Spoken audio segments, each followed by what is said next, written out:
आप सभी का हमारे इस YouTube चैनल पर स्वागत है फ्रेंड्स। आज के हम इस वीडियो में क्लास 10th सामाजिक विज्ञान का मॉडल पेपर हल करने वाले हैं। फ्रेंड्स, अगर आप हमारे चैनल पे पहली बार आए तो चैनल को ज़रूर सब्सक्राइब कर देना। अगर वीडियो पसंद आता है तो वीडियो को ज़रूर लाइक कर देना, ठीक है। अब यहाँ पर देखिए लिखा रहेगा नोट, आपको जो कि पढ़ लेना, ठीक है। देखिए क्या लिखा है। का यह प्रश्न पत्र दो खंडों में बटा है, ठीक है। का और खा में क्या है, विभाजित है। उसके बाद कह रहा कि सेकंड पॉइंट, खंड का के मतलब खंड का में ना 20 बहुविकल्पीय प्रश्न है, ठीक है। उसके बाद जो खंड खा है उसमें क्या हमारा, उसमें वर्णात्मक प्रश्न मतलब आपको वहां पर लिखना पड़ेगा, ठीक है। जो हमारा खंड का है उसमें आपको 20 बहुविकल्पीय प्रश्न मिलेगा और उसको क्या करना, आपको OMR शीट पर ध्यान से भरना है, ठीक है। उसके बाद यहाँ पर देखिए हमारा खंड का स्टार्ट होता तो यहाँ से आपको पहले 20 बहुविकल्पीय दिया जाएगा जो कि आपको OMR शीट पर भरना है, ठीक है। तो फ्रेंड, अगर आप ना लास्ट तक वीडियो को देख लेते हैं तो यहाँ से आपका बहुत ही प्रश्न तैयार हो जाएगा। मतलब 20 प्रश्न है, मतलब जितने सारे प्रश्न हैं बहुत ही ज़्यादा मोस्ट इंपॉर्टेंट प्रश्न है। तो इसलिए आपको क्या करना, वीडियो को लास्ट तक अच्छी तरह से देख लेना, ठीक है। अब यहाँ पर देखिए फ्रेंड्स, मैंने बताया कि अगर 20 बहुविकल्पीय प्रश्न है ना तो एक विकल्प का अगर आप ये विकल्प सही कर देते हैं तो आपको 1 नंबर मिलेगा, ठीक है। तो यहाँ पर देखिए पहला प्रश्न क्या कह रहा है, फ्रांस की क्रांति में मुख्य भूमिका किस वर्ग की थी, ठीक है। मतलब जो फ्रांस की क्रांति हुई थी उस क्रांति में सबसे अधिक जो भूमिका थी किस लोगों ने निभाया था, ठीक है। तो मध्यम वर्ग लोगों ने निभाया था। देखिए फ्रेंड, मैं यहाँ पर ना ऐसे नहीं पढ़ूंगा। ए ऑप्शन कृषक वर्ग की, बी ऑप्शन कुलीन वर्ग, फिर सी ऑप्शन मध्यम वर्ग, फिर डी ऑप्शन मजदूर वर्ग। तो ऐसे पढ़ने से कोई फायदा नहीं है, ठीक है। जो आंसर सही है बस हम उसी को टिक करके आगे बढ़ेंगे, ठीक है। और इससे बारे में जो भी कॉन्सेप्ट रहेगा मैं आपको बताता चलूंगा, ठीक है। अब यहाँ पर देखिए कह रहा है दूसरा प्रश्न, जलियांवाला बाग हत्याकांड मतलब जो जलियांवाला बाग हुआ था वह कब हुआ था, उसकी घटना, ठीक है। वही घटना कब हुआ था।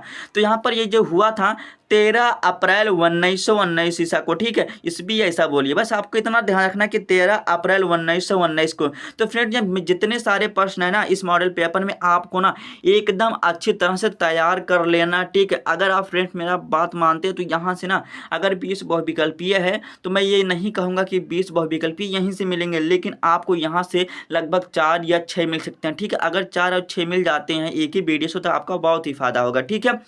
अब यहाँ पर देखिए तीसरा प्रश्न क्या कह रहा है, मानव अधिकार दिवस कब मनाया जाता है, ठीक है। तो जो मानव अधिकार जो दिवस है ये 10 दिसंबर को मनाया जाता है, जो कि हमारा बी वाला ऑप्शन सही हो जाएगा, ठीक है। अब देखते हैं चौथा प्रश्न क्या है, संयुक्त राष्ट्र संघ की स्थापना कब हुई थी। तो संयुक्त राष्ट्र संघ की जो स्थापना हुई थी 1945 को, जो कि ए वाला ऑप्शन सही हो जाएगा। और आपको इन सभी प्रश्न को ना एकदम अच्छी तरह से ध्यान भी रखना, ठीक है। अब देखिए पांचवा प्रश्न क्या कह रहा है, निम्न में से किस प्रांत में सीढ़ीदार खेती की जाती है। देखिए जो सीढ़ीदार खेती होता है ना वो उतरने के लिए किया जाता है। जो सीढ़ीदार खेती होता है मतलब वो नीचे उतरने के लिए किया जाता है। तो उत्तराखंड कहाँ है, ये हमारा डी वाला ऑप्शन सही हो जाएगा। आप इस तरह ध्यान रखेंगे तो आप कभी नहीं भूलेंगे, जो कि हमारा डी वाला ऑप्शन सही हो जाएगा, ठीक है। अब यहाँ पर देखिए छठवां प्रश्न क्या है, चिपको आंदोलन किससे संबंधित था, ठीक है। तो चिपको जो आंदोलन था वह संबंधित था हमारा वन से, ठीक है। तो वन संरक्षण हो जाएगा, ठीक है। तो हमारा बी वाला ऑप्शन सही हो जाएगा, ठीक है। अब देखते हैं सातवां प्रश्न क्या कह रहा है, देश के कुल विद्युत उत्पादन में जल विद्युत का उत्पादन कितने प्रतिशत है, ठीक है। तो यहाँ पर हमारा डी वाला ऑप्शन सही हो जाएगा जो कि 22% है, ठीक है। अब यहाँ पर देखिए आठवां प्रश्न क्या कह रहा है, किस खनिज को वर्तमान सदी का ईंधन माना जाता है, ठीक है। तो आपको ना इस प्रश्न को आपको कमेंट करके बताना कि इसका आंसर क्या होगा, ठीक है। अगर जो राइट कमेंट करेगा तो मेरी तरफ से उसको रिप्लाई मिलेगा, ठीक है। अब देखिए नवा प्रश्न क्या कह रहा है, भारत में परिवहन का सबसे प्रमुख साधन क्या है, ठीक है। अब आप ही बताइए भारत में जो परिवहन है सबसे अच्छा सुविधा क्या है। तो ये हमारा क्या है, सड़क परिवहन है, जो कि हमारा सी वाला ऑप्शन सही हो जाएगा, ठीक है। अब यहाँ पर देखिए जो 10वां प्रश्न है ये बहुत ही ज़्यादा मोस्ट इंपॉर्टेंट है, ठीक है। नगर निगम के प्रमुख को क्या कहते हैं, प्रश्न को फिर से पढ़िए, नगर निगम के प्रमुख को क्या कहते हैं। तो क्या कहते हैं, मेयर कहते हैं, जो कि हमारा सी वाला ऑप्शन सही हो जाएगा, ठीक है। अब यहाँ पर देखिए फ्रेंड लिखा कि 11वां प्रश्न, देखिए 11वां प्रश्न क्या है, जीडीपी का मतलब क्या है, जीडीपी एक क्या है आपको बताना है। तो यह एक सकल घरेलू उत्पाद है, जो कि हमारा सी वाला ऑप्शन सही हो जाएगा। ठीक है, अब देखिए कांग्रेस के किस अधिवेशन में पूर्ण स्वराज की मांग की गई थी ना फ्रेंड्स। ये जो प्रश्न है ये मैप में भी भरने वाला आता है। ठीक है फ्रेंड, मैं आपको ना 10 ऐसा प्रश्न बता दूंगा मैप से संबंधित कि आपको और कहीं से पढ़ने की आवश्यकता नहीं पड़ेगी, और जितने भी सारे प्रश्न वो बोर्ड एग्जाम में हर साल पूछे जाते हैं। अगर मैं जितना प्रश्न बताऊंगा, अगर आप उन सभी प्रश्नों को तैयार कर लेते हैं तो आपको मैपिंग में भरने में कोई दिक्कत नहीं होगी। ठीक है, तो प्रश्न देखते हैं क्या कह रहा था। कांग्रेस के किस अधिवेशन में पूर्ण स्वराज की मांग की गई थी? तो बंबई में किया गया था या लाहौर में, किस में किया गया था? तो हमारा लाहौर में किया गया था। ठीक है, तो हमारा क्या हो जाएगा, ए वाला ऑप्शन सही हो जाएगा। ठीक है, अब देखते हैं 13वां प्रश्न। संयुक्त राष्ट्र संघ का मुख्यालय कहाँ है? तो संयुक्त राष्ट्र जो संघ का मुख्यालय है वो हमारा न्यूयॉर्क में। ठीक है, तो आपको ये भी प्रश्न ध्यान रखना। ठीक है, अब देखिए कपास की खेती के लिए कौन सी मिट्टी उत्तम है? अब देखिए फ्रेंड, यहाँ पर ना ये प्रश्न कहने का मतलब, इस प्रश्न के कहने का मतलब क्या है, जो कपास की खेती के लिए मिट्टी तो सभी उपयुक्त होती है, लेकिन अधिक मतलब कौन सी इसकी सबसे फेवरेट मिट्टी है। ठीक है, बस इतना समझो। देखिए जो कपास की खेती के लिए सबसे अधिक अगर मिट्टी बोली जाए तो हमारा क्या हो जाएगी, हमारा काली मिट्टी हो जाएगा। ठीक है, देखिए यहाँ पर आप ध्यान रखना, का से हमारा कपास, का से हमारा काली हो जाएगा। ठीक है, तो आप ध्यान रखना कि कपास की खेती के लिए अगर सबसे अच्छी मृदा की बात होगी तो हमारी काली मिट्टी की, जो कि हमारा ए वाला ऑप्शन सही हो जाएगा। ठीक है, अब देखते हैं यहाँ पर ये जो 15वां प्रश्न ना, इतना ज़्यादा मोस्ट इंपॉर्टेंट, इतना ज़्यादा ना, ये कई बोर्डों में पूछा जा चुका है, जो कि आपको इसको तैयार कर लेना। ठीक है, देखिए आर्थिक महामंदी का प्रारंभ किस वर्ष हुआ था? ठीक है, तो आपको इस प्रश्न को ना ध्यान रखना 1929 ईस्वी को, जो कि हमारा बी वाला ऑप्शन सही हो जाएगा। ठीक है, अब यहाँ पर देखिए जो 16वां प्रश्न क्या कह रहा है, जर्मनी के एकीकरण की आधारशिला किसने तैयार किया था? देखिए अगर आपसे जर्मनी से पूछे तो आप क्या लगाएंगे, बिस्मार्क वो लगाएंगे, मतलब बिस्मार्क हो जाएगा। ठीक है, अगर आपसे फ्रांस से पूछे तो आप नेपोलियन लगाएंगे। ठीक है, अगर आपसे जर्मनी पूछे तो आप हिटलर पर लगाएंगे। ठीक है, अगर कहीं इटली का पूछ लिया तो आप, अगर इटली का पूछेगा तो आप आटवान बिस्मार्क लगाएंगे। ठीक है, देखिए फ्रेंड्स, मैं यहाँ से आपका 4-5 विकल्प बता दिया, जो कि हमारा एक ही विकल्प से। ठीक है, अब देखते हैं आगे का प्रश्न।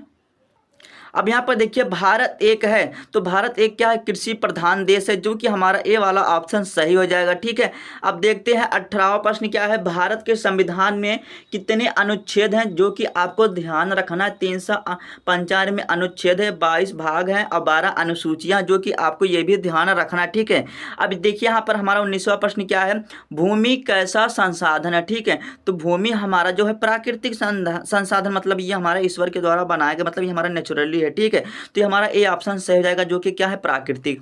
अब यहाँ पर देखिए 20वां प्रश्न क्या कह रहा है, निम्न में कौन सा संभावी संसाधन? देखिए फ्रेंड, इस संभावी का ना कहने का हम अर्थ समझ ले। देखिए संभावी क्या होता है, जैसे हमारा पास कोई संसाधन है तो उसके हम भविष्य के लिए प्रयोग नहीं करते, जिससे हमारा मतलब जो भी पर्यावरण है उस पर नुकसान ना हो। ठीक है, तो यहाँ पर हमारा क्या हो जाएगा, पवन ऊर्जा है, जो कि हम इसका उपयोग ज़्यादा नहीं करते हैं। ठीक है, पवन ऊर्जा, जो कि हमारा क्या हो जाएगा, बी वाला ऑप्शन सही हो जाएगा। ठीक है, यहाँ पर अगर देखें ना तो हमारा कोयला भी हो जाएगा। ठीक है, लेकिन आपको पवन ऊर्जा ही लगाना। ठीक है, अब यहाँ पर देखिए खंड बा स्टार्ट होता है, यहाँ से आपको कॉपी में लिखना पड़ेगा, जो कि आपको 50 नंबर दिया जाएगा। ठीक है, अब यहाँ पर देखिए ना लघु उत्तरीय प्रश्न आपको पहले मिलेगा। ठीक है, यहाँ पर देखिए प्रश्न क्या कह रहा है कि सत्ता की साझेदारी क्या है, लोकतंत्र में इसका महत्व बताइए। देखिए फ्रेंड ना आपको ना इन सभी प्रश्नों को अच्छी तरह से करना है। ठीक है, देखिए सत्ता का साझेदारी मतलब, सत्ता मतलब देखिए पावर होता, पावर को अलग अलग भाग में बांटना क्यों आवश्यक होता। देखिए अगर मान लीजिए जैसे हमारा क्या है सत्ता, अगर मान लीजिए हमारे से पावर है,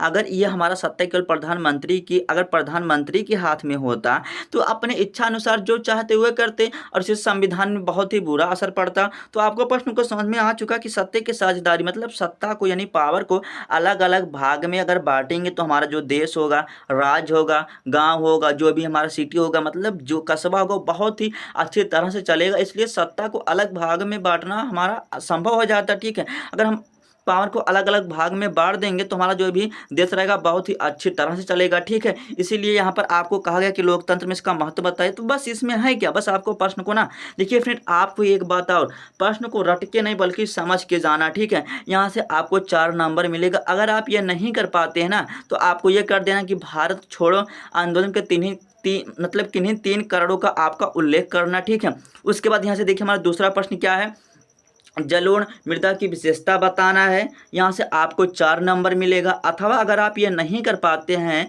कि जलोढ़ मृदा की अगर विशेषता आप नहीं बता पाते हैं तो आप मृदा जो है अपरदन बता देना, ठीक है। मृदा अपरदन मतलब जो मिट्टी जैसे है, मिट्टी का जो ऊपरी परत हट जाता है वही क्या होता है, अपरदन कहलाता है। तो ये सब ना आपको बेसिक पता होगा, जो कि आप क्लास 8 मतलब 7th में पढ़ते आ रहे हैं, ठीक है। उसके बाद देखिए यहाँ पर जो तीसरा प्रश्न क्या कह रहा है, भारत में जाति प्रथा के राजनीतिक एवं समाज पर क्या प्रभाव पड़ता। आपको यहाँ से 4 नंबर मिलेगा। ये जो प्रश्न है ना, अगर आप इस प्रश्न को समझे ना तो इस प्रश्न में कुछ है नहीं। देखिए, भारत में जाति प्रथा के राजनीतिक एवं समाज पर क्या प्रभाव है, तो ये ना बहुत ही बुरा प्रभाव पड़ता है, ठीक है। अगर जात के हिसाब से देखें तो जात के देखते हैं आजकल बहुत ही ज़्यादा मारपीट होता है बस जात की वजह से, ठीक है। तो यहाँ पर अगर आप इसको नहीं कर पाते हैं तो यहाँ पर अथवा करके दिया है कि सविनय अवज्ञा आंदोलन कब हुआ, इसमें क्या मांगे की गई थी, ठीक है। तो यहाँ पर जो इरविन था, मतलब इरविन ने, जो महात्मा गांधी ने खत लिखा था इरविन को, ठीक है। तो वहाँ पर जब महात्मा गांधी की बात को मना कर दिया था तो यहीं पर हमारा सविनय अवज्ञा आंदोलन स्टार्ट हो गया था। बस आपको यही सब कर देना, ठीक है। उसके बाद यहाँ से देखिए हमारा क्या है, चौथा प्रश्न है संगठित तथा असंगठित क्षेत्र में आपको अंतर बताना है, जो कि आपको यहाँ से 4 नंबर मिलेगा। अगर आप नहीं कर पाते हैं तो यहाँ पर आपको द्वितीय विश्व युद्ध कब हुआ था, इसके परिणाम क्या निकले, आपको ये बता देना, ठीक है। अब इतना करने के देखिए फ्रेंड, ये जो प्रश्न है ना आपको बोर्ड एग्जाम में सेम पैटर्न पर एकदम ऐसे ही मिलेगा, ठीक है। ये मत सोचना कि एकदम अलग मिलेगा, सेम आपको वैसा ही मिलेगा, ठीक है। अब यहाँ पर देखिए क्या है, दीर्घ उत्तरीय प्रश्न। तो देखिए 5वां प्रश्न क्या है, जर्मनी की एकीकरण के बारे में संक्षिप्त में आपको बताना, ठीक है। तो आपको जर्मनी की एकीकरण के बारे में आपको संक्षिप्त में बताना, ठीक है। फ्रेंड आप इन सभी प्रश्नों को करना, अगर आप नहीं कर पाते आप तो कमेंट करना, मैं इसका जो है ना हल जरूर करा दूंगा, ठीक है। तो देखिए आपको यहाँ से 6 नंबर मिलेगा। देखिए आपको पहले 4 नंबर मिल रहा था ना लघु में, ऐसे हमारा दीर्घ तो बिल्कुल नंबर बढ़ेगा। उसके बाद अथवा अगर आप ये नहीं कर पाते हैं तो इटली के एकीकरण की प्रक्रिया को संक्षेप में आपको लिखना। देखिए फ्रेंड ना मैं आपको बता दूं ना, ये जो जर्मनी का एकीकरण है और इटली का एकीकरण इतना महत्वपूर्ण है, इतना महत्वपूर्ण है ना, ये आप फ्रेंड देखेंगे ना हमारा जो 7 सेट बनता ना, हर सेट में ना किसी सेट में आया हमेशा मिलेगा, आएगा या मिलेगा, जो भी रहेगा ना, बस आप जर्मनी का एकीकरण और इटली का एकीकरण आपको तैयार करके जाना, ठीक है। अब यहाँ से देखिए 6वां प्रश्न क्या है, भारतीय कृषि की कोई 4 विशेषता आपको समझाना या बताना। यहाँ से आपको 6 नंबर मिलेगा। अगर आप नहीं कर पाते हैं तो उसके आगे आप देखते हैं। अगर आप उसको नहीं कर पाते हैं तो यहाँ पर अथवा करके बहुउद्देश्य परियोजना से होने वाले लाभ बताना, ठीक है। तो परियोजनाओं से बहुत ही लाभ होता है, ठीक है। तो आपको ये लिख देना। उसके बाद यहाँ पर देखिए 7वां प्रश्न क्या है, विकेंद्रीकरण क्या है, स्पष्ट कीजिए। उसके बाद यहाँ से आपको ये 6 नंबर मिलेगा। अगर आप नहीं कर पाते हैं तो जातिवाद क्या है, भारतीय लोकतंत्र में इसकी क्या भूमिका है, आपको ये बताना है प्रश्न में, ठीक है। और यहाँ से देखिए हमारा क्या 8वां प्रश्न क्या है, देखिए आर्थिक क्रियाओं के 3 प्रमुख प्रकारों का वर्णन करना है। यहाँ से आपको 6 नंबर मिलेगा। अगर आप नहीं कर पाते हैं तो आपको संघवाद जो है संघवाद बता देना, इसकी प्रमुख विशेषताएं को आपको बता देना, ठीक है। अब यहाँ पर देखिए जो मानचित्र कार्य, देखिए फ्रेंड्स मैं आपको ना चैनल को सब्सक्राइब करके रखना। अगर आप चैनल को सब्सक्राइब करके रखते फ्रेंड ना, मैं आपको 10 ऐसा प्रश्न बताऊंगा जो कि आपको ना बहुत ही हेल्प होगा मैप भरने में, और इतना ज़्यादा मोस्ट इंपॉर्टेंट है, वो हर साल पूछे जाते हैं, ठीक है। अब यहाँ पर देखिए आपको यहाँ पर देखिए क्या करना, मानचित्र में भरना, बस आप इतना समझो, ठीक है। तो देखिए पहला प्रश्न क्या है, वह स्थान जहाँ जलियांवाला बाग हत्याकांड हुआ था। अब देखिए जो फ्रेंड्स हैं ये बहुत से बच्चे भूल जाते हैं, हमारा अमृतसर में हुआ था कि पंजाब में हुआ था कि उत्तर प्रदेश में हुआ था। मैं यहाँ पर आपको एक ट्रिक बताने वाला हूँ, ठीक है। अब यहाँ पर देखिए जो जल होता है क्या होता है, जल जो हमारा होता है अमृत होता है, ठीक है। जल जो होता है हमारा अमृत होता है फ्रेंड। अगर आप इस तरह ध्यान रखेंगे ना तो आप कभी नहीं भूलेंगे, ठीक है। तो वह स्थान जहाँ जलियांवाला बाग हत्याकांड हुआ था मतलब अमृतसर में, ठीक है। अब इतना करने के बाद देखिए यहाँ पर खा वाला है, वह स्थान जहां गांधी जी का जन्म हुआ था। अब गांधी जी का जन्म कहाँ हुआ था, अगर आप ये नहीं जानते हैं तो आप क्या पढ़ते हैं, तो गांधी जी का जन्म हमारा गुजरात में हुआ था, ठीक है। अब देखिए जितना पूछा जाए उतना का आप जवाब देना, ठीक है। अब यहाँ पर देखिए तीसरा प्रश्न क्या है, वह स्थान जहां भारतीय राष्ट्र कांग्रेस की स्थापना हुई थी। देखिए जो वह स्थान है ना हमारा मुंबई हुआ था, ठीक है, मुंबई में हुआ था, ठीक है। जो 72 मतलब सदस्य थे, 72 प्रतिनिधि थे, ठीक है। तो यहाँ पर आपको ध्यान रखना है मुंबई में हुआ था, ठीक है। अब देखिए हमारा चौथा प्रश्न क्या है, वह स्थान जहां भारत ने परमाणु विस्फोट किए थे, मतलब विस्फोट किए गए थे, मतलब उसका परीक्षण किया गया था एक हिसाब से, ठीक है। तो कहाँ पर किया गया था? राजस्थान में किया गया था, ठीक है। अब देखिए यहाँ पर हमारा 5वां प्रश्न क्या है?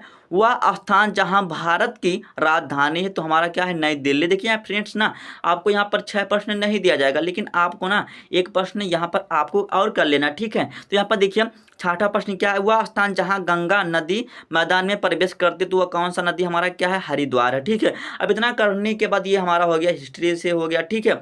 अब हिस्ट्री से हो गया कुछ। अब इतना करने के बाद यहाँ पर हमारा आ जाएगा भूगोल से आ जाएगा, ठीक है। अब यहाँ से देखिए राणा जो प्रताप जो सागर बांध है ना, आपको इस तरह दर्शाना है मैप में, ठीक है। तो कहाँ पर? रा से हमारा राजस्थान और रा से हमारा राणा प्रताप सागर, मतलब राजस्थान में स्थित है। अब देखिए चाय उत्पादन का एक जो क्षेत्र है ना, आपको इस तरह दर्शा देना, जो कि हमारा क्या है? असम में, ठीक है। अब यहाँ पर देखिए हमारा लौह इस्पात का एक केंद्र है, तो लौह इस्पात हमारा एक झारखंड में है, ठीक है, जो कि भिलाई भी कहीं कहीं लिखा होगा, ठीक है। तो आपको ध्यान रखना है। अब देखिए रांची नगर क्या? देखिए फ्रेंड ये जो रांची है ना, आप ना ये भारत का एक हमारा राज्य का राजधानी, तो आपको कमेंट करके बताना ये किस राज्य का हमारा राजधानी है, ठीक है। अब यहाँ पर देखिए हमारा ये क्या है? 5वां प्रश्न, 5वां जो प्रश्न कि नर्मदा नदी कहाँ है, तो आपको बताना कि नर्मदा नदी हमारा कहाँ है, ठीक है। तो देखिए फ्रेंड्स जो हमारा नर्मदा नदी जो हमारा गुजरात के हल्का से नीचे पड़ता है, ठीक है। तो फ्रेंड्स मैं उम्मीद करता हूँ कि वीडियो आपको जरूर पसंद आएगा, पसंद आया तो लाइक कर देना, अगर चैनल पे नया है तो चैनल को जरूर सब्सक्राइब कर देना। फ्रेंड मैंने बताया ना, भूल गया कि आपको ना एक एक नंबर दिया जाएगा इस मैप का, ठीक है। मतलब अगर आप एक का सही करेंगे, मतलब जैसे आप बात सही कर दिए नर्मदा नदी हमारा कहाँ है? गुजरात में, तो आपको